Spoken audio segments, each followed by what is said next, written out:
Rois, le chapitre 18. Qui a trouvé 2 Rois, le chapitre 18? Qui a trouvé 2 Rois, le chapitre 18? Amen. Oh, trouve vite, parce que on va commencer à lire à partir du verset 1er. Trouve-moi ça déjà rapidement et je veux que tu suives avec moi. Il y a déjà des Bibles qui sont disponibles dans la salle, que chacun puisse suivre. Il est important de pouvoir suivre avec nous lorsque nous sommes en train de lire les portions des Écritures. Car la parole de Dieu est celle-là qui délivre, elle transforme, elle libère, elle régénère, elle donne de la vie. Alléluia. Je lis la parole de Dieu. Il est écrit dans 2 Rois, le chapitre 18, à partir du verset 1er, la Bible dit ceci. La 3e année d'Osée, fils d'Éla, roi d'Israël, Ézéchias, fils d'Akaz, roi de Juda, régna. Il avait 25 ans lorsqu'il devint roi. Il était très jeune. Et il régna 29 ans à Jérusalem. Sa mère s'appelait Abi, fille de Zacharie. Il fit ce qui est droit aux yeux de l'Éternel, entièrement comme avait fait David son père. On parle de David parce que David fait partie de sa lignée, sinon son père biologique n'est pas David. Amen. Amen. Il fit disparaître les hauts lieux, brisa les statues, abattit les idoles, et mit en pièces le serpent des reins que Moïse avait fait, car les enfants d'Israël avaient jusqu'alors brûlé des parfums devant lui. On l'appelait Nehushtan. Il mit sa confiance en l'Éternel, le Dieu d'Israël. Et parmi tous les rois de Juda qui vinrent après lui ou qui le précédèrent, il n'y eut point de semblable à lui. Il fut attaché à l'Éternel, il ne se détourna point de lui. Et il observa le commandement que l'Éternel avait prescrit à Moïse. Et l'Éternel fut avec Ézéchias, qui réussit dans toutes ses entreprises. Il se révolta contre le roi d'Assyrie et ne lui fut plus assujetti. Il battit les Philistins jusqu'à Gaza et ravagea leur territoire depuis les tours des gardes jusqu'aux villes fortes. Amen. Allons rapidement on tourne 3 pages, on va au chapitre 20. Toujours dans 2 Rois, le chapitre 20. 2 chapitres après. 2 Rois, le chapitre 20. Et je lis à partir du 1er verset. Chacun a trouvé la page? Je lis. En ce temps-là, Ézéchias, à partir du verset 1er, en ce temps-là, Ézéchias fut malade à la mort. Le prophète Ésaïe, fils d'Amoz, vint auprès de lui et lui dit: ainsi parle l'Éternel, donne des ordres à ta maison, car tu vas mourir et tu ne vivras plus. Ézéchias tourna son visage contre le mur et fit cette prière à l'Éternel. Ô Éternel, souviens-toi que je marchais devant ta face avec fidélité et intégrité de cœur, et que j'ai fait ce qui est bien à tes yeux. Et Ézéchias répondit d'abondantes larmes. Ésaïe, qui était sorti, n'était pas encore dans la cour du milieu lorsque la parole de l'Éternel lui fut adressée en ces termes. Retourne et dis à Ézéchias, chef de mon peuple, ainsi parle l'Éternel. J'aime le ainsi parle l'Éternel. Le Dieu de David, ton père, j'ai entendu ta prière, j'ai vu tes larmes. Voici, je te guérirai le 3e jour. Tu monteras à la maison de l'Éternel. J'ajouterai à tes jours 15 années. Je te délivrerai, toi et cette ville, de la main du roi d'Assyrie. Je protégerai cette ville à cause de moi et à cause de David, mon serviteur. Allons maintenant dans Malachie, notre dernier passage. Malachie 3. Malachie 3, le verset 16. Est quelqu'un qui ne se retrouve pas? Malachie, c'est le dernier livre de l'Ancien Testament. Après Malachie, vous avez le livre de Matthieu. Matthieu qui est le tout premier livre du Nouveau Testament. Donc Malachie, le chapitre 3, le verset 16. Malachie, le chapitre 3, verset 16. Malachie, le chapitre 3, verset 16. On a trouvé? Amen. Je lis. Alors ceux qui craignent l'Éternel se parlent l'un à l'autre. L'Éternel fut attentif et il écouta. Un livre de souvenirs fut écrit devant lui pour ceux qui craignent l'Éternel et qui honorent son nom. Amen.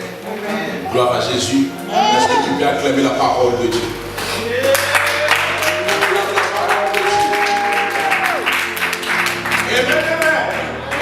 Quelqu'un me dit Amen.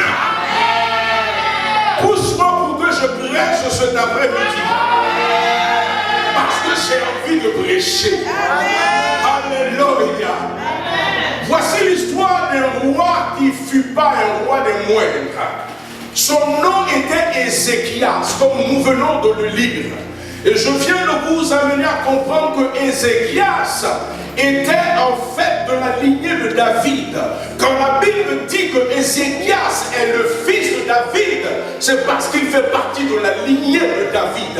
Mais son père était Akaz. Son père s'appelait Akaz, qui lui-même était roi. Akaz était un roi qui régnait sur Juda. Et Akaz a fait les choses qui dépluent à l'Éternel. Tout le long de son mandat terrestre, Akaz a détourné le cœur d'Israël vers des idoles faites de main d'homme. Alléluia. Akaz a détourné le cœur d'Israël vers des dieux qui ont des yeux mais qui ne voient pas, des dieux qui ont des mains mais qui ne peuvent pas toucher, des dieux qui ont des bouches mais qui ne peuvent pas parler. Akaz a fait des choses qui dépluent à l'Éternel. Lorsque Akaz meurt, son fils Ézéchias prend le pouvoir et il commence à faire les choses contrairement à son père. Il ne marcha pas dans la lignée de son père, il ne marchait pas dans les traces de son père, mais il marcha dans les traces de l'autre père qui était David. La Bible dit, il observa les préceptes et les commandements de l'Éternel. Quelqu'un me dit amen, mais je continue. Alléluia. Il commença à faire les choses pour plaire à Dieu. Ézéchias n'était pas là pour faire du sentimentalisme. La première des choses que Ézéchias a commencé à faire, la Bible nous fait savoir dans le chapitre 18, à partir du verset 4, la Bible dit ceci: il fit disparaître les hauts lieux, brisa les statues, abattu les idoles et mis en pièces le serpent des reins que Moïse avait fait faire. Alléluia. La première des choses qu'il fit, c'était de détruire ce qui était l'idolâtrie du peuple. Lorsque vous n'avez pas pris le soin de traiter avec l'idolâtrie de la maison, cette idolâtrie parlera contre vous. Lorsque vous n'avez pas pris le soin de détruire les fondements de votre famille, quelles que soient les promesses que Dieu vous aura faites, vous allez stagner, vous allez toucher à des promesses, mais pas dans leur totalité. C'est pour cela que souvenez-vous de Gédéon. Lorsqu'il entendit la voix de l'Éternel, il détruit l'autel de sa famille. C'est ce que le roi Ézéchias a fait. Il détourna son regard des idoles. Il détruit ces idoles pour détourner le cœur d'Israël vis-à-vis de ces idoles, mais vers Dieu. Amen. Quelqu'un me suit? Amen. Tant que vous ne traitez pas véritablement les alliances de vos familles, ça parlera contre vous. Il y a des chrétiens qui sont à l'église, mais qui ne jouissent pas de la promesse de Dieu. Pourquoi? Parce que leur délivrance n'a pas été faite. Lorsque vous n'avez pas été délivré, vous n'avez pas connu ce que c'est que la délivrance qui vient de Dieu, vous allez goûter aux fruits venant de Dieu, mais vous n'allez pas pouvoir les manger de façon pleine. Quelqu'un me parle de délivrance ce soir. Tu as besoin que Dieu apporte la délivrance dans ta vie. La Bible dit une chose. La délivrance vis-à-vis de Dieu ne dépend pas du cheval qui court. Et même, la Bible dit que la délivrance appartient à l'Éternel. Amen. Tu as la capacité chez toi de chercher Dieu et Dieu te délivrera. Amen. Sans besoin qu'un homme te pose les mains. Dieu est capable de traiter avec toi dans ton moment d'observation avec lui. Amen. Et d'agir efficacement en te libérant de toute oppression. Le roi d'Assyrie envoie une lettre à Ézéchias. Et cette fois-ci, il tient des propos blasphématoires vis-à-vis de l'Éternel. Et les propos qu'il avait tenus avaient tellement choqué le roi que le roi encore est allé dans la présence de Dieu. Mais il prit la lettre, il le plaça devant Dieu. Il dit: Seigneur, regarde ce que mes ennemis ont écrit. Ils ont blasphémé contre toi. Esaïe n'était pas là. Esaïe était chez lui. Alors, la parole de l'Éternel arrive aux oreilles d'Esaïe. Esaïe dit: allez-y, dis au roi, j'ai entendu la voix de tes pleurs, j'ai entendu tes larmes. Moi, l'Éternel, j'ai entendu tes cris et je me glorifierai.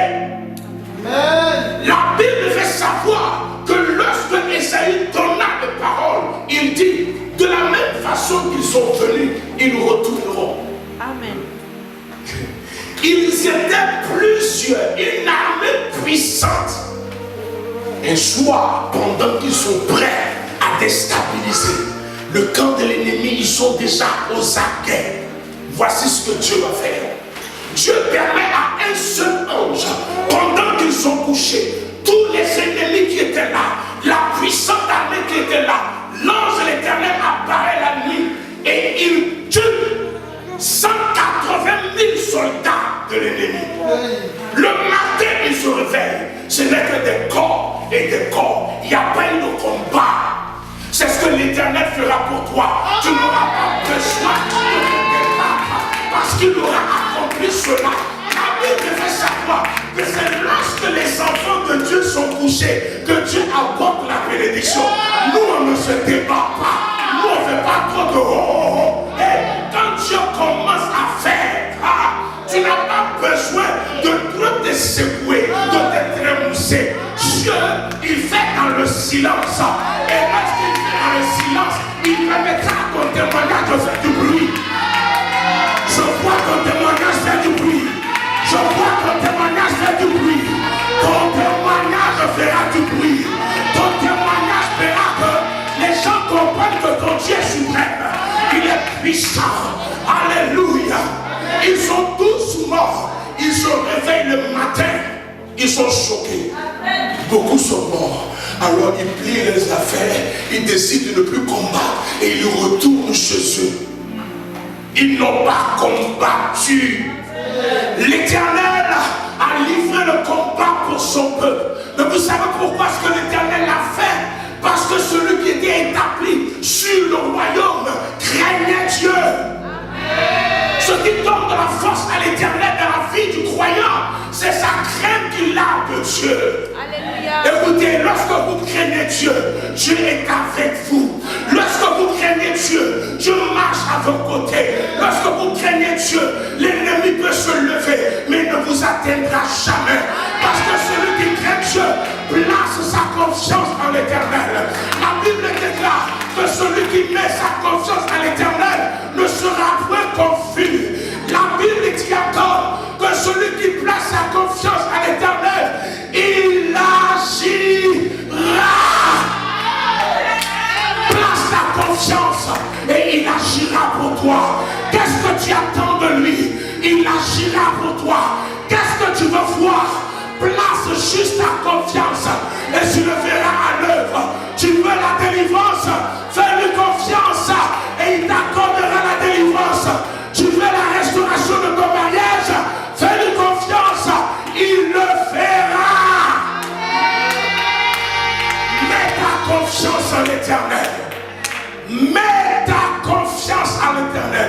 Dis à ton voisin, mets ta confiance en l'Éternel. Mets ta confiance en l'Éternel. Alléluia. Celui qui met sa confiance en l'Éternel ne sera jamais confus. Oh, j'aime ce Dieu qui fait les choses qui dépassent l'entendement des hommes. Ézéchias a été honnête, droit, fidèle devant Dieu. Mais cependant, au chapitre 20, la Bible nous dit ceci. Oh, Ézéchias s'en souvient. Non! A-t-il commis une erreur? Non! Mais Dieu envoie son prophète Esaïe pour lui dire, Ézéchias, prépare tes affaires, donne des ordres à ta maison, car tu mourras. La seule chose qui effraie les hommes, c'est la mort. Parce que la mort tétanise tout le monde. Nous voulons tous vivre, nous ne voulons pas mourir. Lorsqu'on entend parler de la mort, l'homme commence à tressaillir. L'homme commence à avoir peur. Nous avons peur de la mort. Mais un seul a vaincu la mort pour nous. Son nom c'est Jésus. Amen. Il a pris les clés de la mort. Et il permit à Paul à un moment donné de s'exprimer en disant, moi, où est ta mort, où est ta victoire, où est ton aiguillon? Le roi Ézéchias se retrouve malade à la mort. Le prophète lui dit, donne des ordres. La Bible dit au verset 2, Ézéchias tourna son visage contre le mur et fit cette prière à l'Éternel. Voici la façon de se comporter d'un homme qui marche dans la droiture de Dieu. Quelle que soit la nouvelle que tu peux recevoir, même du plus grand prophète qui puisse exister, il te faut tourner ton regard vers celui-là qui est ton créateur. Ézéchias n'a pas regardé la parole que Esaïe a donnée, mais il s'est tourné vers le détenteur de cette parole. Celui avec qui la parole était arrivée, c'était l'Éternel.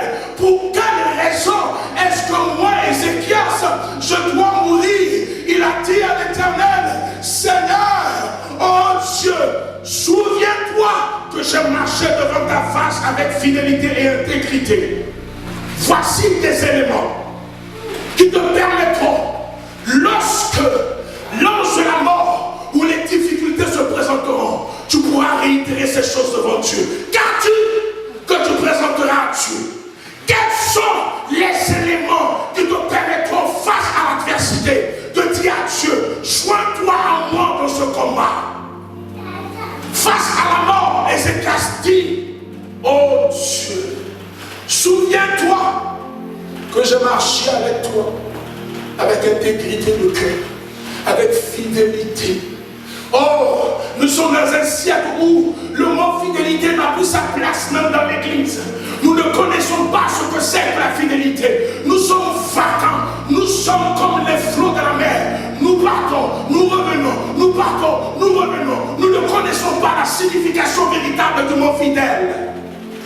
Mais Ézéchias était fidèle dans toutes ses voies devant Dieu. Il était fidèle. Il dit, Seigneur, je marchais devant ta face avec intégrité, avec fidélité. Et que j'ai fait ce qui est bien à tes yeux. Quelles sont les actions que tu as? La chose qu'Ézéchias fit, elle te permet d'avoir ce thème-là que je te donne. Mon thème ce soir, c'est le livre de souvenirs. Ézéchias se rappela Dieu. Nous avons lu tout à l'heure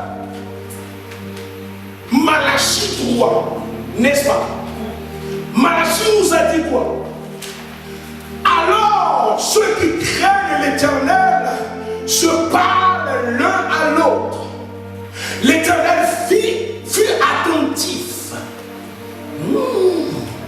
Donc pendant que ceux qui craignent Dieu parlent entre eux, Dieu est attentif. Il écouta et un livre de souvenirs fut écrit. Un livre de souvenirs fut écrit Ce livre de souvenirs fut écrit où? Sur la terre? Non. Dans la mer? Non. Dans le ciel. Je vous le demande. Apocalypse 20, verset 12. Il dit ceci. C'est Jean qui parle. Jean qui a été ravi sur l'île de Patmos pour voir l'Apocalypse. Il dit, et je vis les morts, les grands et les petits, qui se tenaient devant le trône.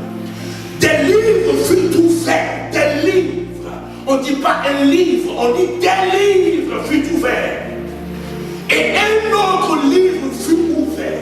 En plus des autres livres qui furent ouverts, il y a un autre livre spécialement qui fut ouvert, qui a été celui du livre de vie. J'aime cette partie. Le livre de vie, c'est le livre dans lequel le nom de tous les enfants de Dieu sera écrit. Amen. En fait, le livre de vie n'est rien d'autre que la conséquence des actions que les hommes ont posées sur la terre, qui ont été transcrites dans les autres livres. Les autres livres vont être ouverts pour démontrer aux hommes sur la terre les actions qu'ils ont posées sur la terre. Chaque fois que tu mens, c'est écrit. Chaque fois que tu voles, c'est écrit. Chaque fois que tu blasphèmes, c'est écrit. Chaque fois que tu commets l'impudicité, c'est écrit. Chaque fois que tu commets l'adultère, c'est écrit. Il n'y a rien qui sera caché. Tout sera dévoilé. Rien ne se perd. Quelqu'un peut dire, Dieu n'existe pas. C'est écrit. Tu vas justifier ça devant lui. C'est écrit. C'est pour cela que nous avons intérêt, dans le temps dans lequel nous sommes, de marcher dans l'intégrité de Dieu. Parce que toute action est reportée quelque part. Amen. Tout ce que tu fais est écrit quelque part. Le livre de ta vie à la fin va être présenté dans les moindres détails. Rien ne sera caché. Un homme peut se cacher de sa femme pour aller la tromper. Pendant qu'il le fait, il se dit, personne ne m'a vu. Les hommes ne t'ont pas vu. Mais il y a une grande caméra là-haut qui voit tout. Amen. Cette caméra voit tout.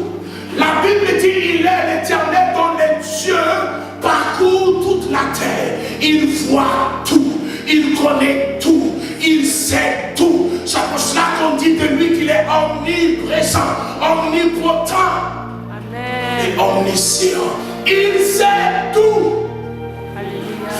Tu ne peux rien lui cacher. Tu ne peux pas. Tout ce que tu fais, tu penses que tu caches. Mais tu ne peux pas cacher. Amen. Nous, on n'a pas vu. Mais lui, il a vu. Oui. Et en ce temps-là, tu justifieras. Mais pour ceux qui décident de marcher dans la crainte de Dieu, lorsqu'on ouvrira ce livre, on dira, oh, Maïmouna Fofana, quelles sont les actions qui ont été écrites pour elle? Elle était tout le temps présente à l'église. C'est bien. Elle participe de temps en temps aux œuvres de l'église. C'est bien. Très souvent, elle paye un peu sa dîme avec des cheveux. C'est bien.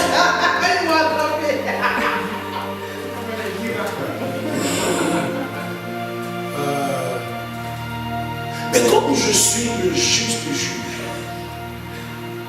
et que Jésus étant son avocat, ayant plaidé à cause du sang qu'il a versé pour elle, on écrit son nom et un nom dans le livre de vie. Amen.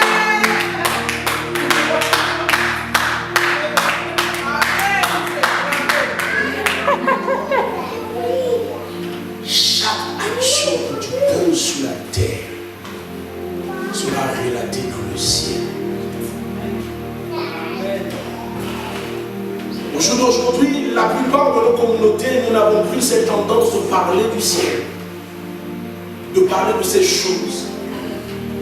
Et aujourd'hui, nos églises sont devenues des poubelles chrétiennes. Marchons dans la débauche. On n'a plus cette faculté de faire la différence entre les chrétiens et les païens. Le chrétien est devenu comme le païen. Celui qui était normalement censé influencer se laisse influencer. La lumière du monde s'est retrouvée être les ténèbres du monde. Le sel de la terre a perdu sa saveur. Et ce sel est foulé aux pieds. Et tout le monde marche sur ce sel. Nous sommes devenus comme la risée du monde. Aujourd'hui, lorsqu'on parle des pasteurs, il y a toujours un petit quelque chose quelque part qui permettront aux gens de ne pas trop croire. Parce que les attitudes ont permis aux gens de comprendre que l'Église et ses dévanciers se sont vautrés dans le péché. Vous savez pourquoi est-ce que Dieu n'est pas puissant dans nos églises? À cause du péché. Lorsque la crainte de Dieu est manifeste, la puissance de Dieu se manifeste. Amen. Plus vous craignez Dieu, plus Dieu est agissant. Plus vous péchez, plus vous éloignez Dieu de vous. C'est pour cela que le même prophète Isaïe a prophétisé dans Isaïe 59. Il dit non, la main de l'Éternel n'est pas trop courte pour agir, ni son oreille dure pour entendre, mais ce sont vos crimes qui éloignent Dieu de vous. Ce sont nos crimes. Si Dieu s'éloigne de nous, c'est à cause de nous-mêmes. Ce n'est pas à cause de X ou de Y. La meilleure façon de connaître la transformation, c'est commencer à se blâmer soi-même. Amen. Blâme-toi toi-même. Ne rejette pas la faute sur l'autre. Même si l'autre vit comme il vit, ce n'est pas une raison toi de vivre comme lui. Parce que vous êtes